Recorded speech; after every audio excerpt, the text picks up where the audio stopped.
All right, today we're going to be code breakers. We're diving deep into some ancient texts to uncover a language that's been hiding in plain sight this whole time. A secret code, believe it or not, embedded in the names of some of the most famous characters in history. You know, when you think of a name, your name, my name, it's basically just a label, right? It's what people call you. But what if a name was way more than that? What if, especially back in the ancient world, it carried the weight of your entire story before you even lived it? And that's exactly the idea we're digging into. See, in the world of the Bible, a name wasn't just given, it was declared. It was basically a mission statement for your life. And sometimes it was a prophecy of your destiny that was, well, shockingly accurate. Okay, so the big question is, how did they pack all that meaning into just a single name? Well, it turns out there are two basic layers to this code. Think of them like two tools, and once you know how to use them, you unlock this whole new dimension to these stories. And here they are, our two main code-breaking tools. So on the one hand, you've got etymology. This is pretty straightforward. It's just the literal meaning of a name, what the Hebrew root words actually mean. But then you've got gematria. And this one is a lot more mysterious. It's an ancient system that finds hidden meanings, not in the words themselves, but in numbers. So how does gematria work? Well, the basic idea is that numbers and letters are deeply connected. It comes from this worldview that the whole universe has a kind of hidden mathematical blueprint. So every Hebrew letter has a number value. Aleph is 1, Bet is 2, you get the idea. By adding up the values of the letters in a name, you could suddenly see all these hidden connections and symbols that you'd totally miss with just a straight translation.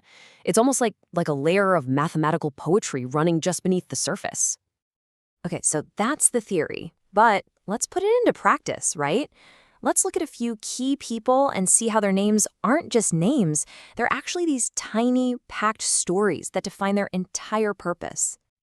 Let's start with a classic, the story of Abram. So, his name originally means exalted father. It's a good name, very respectable. But then he gets this incredible divine promise that he's going to be the father of a huge new nation. And right then, his name is changed to Abraham. And what does Abraham mean? Father of a multitude. It's perfect, right? The name change isn't random at all. It's a direct reflection of his new mission. His destiny is literally encoded into his new name. Okay, so a name reflecting your destiny, that's one thing.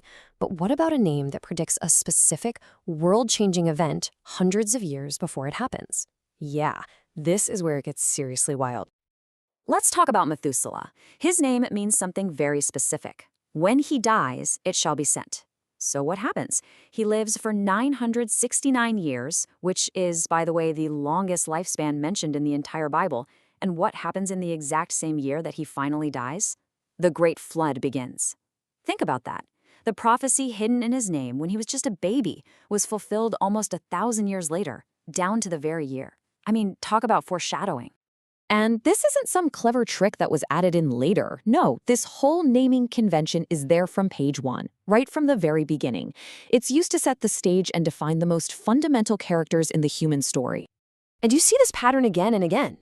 Adam's name, it literally means man or earth. Because he was made from the dust of the earth. And it also has that gematria value, 45, that other layer we talked about. Eve, her name means life, because she becomes the mother of all living.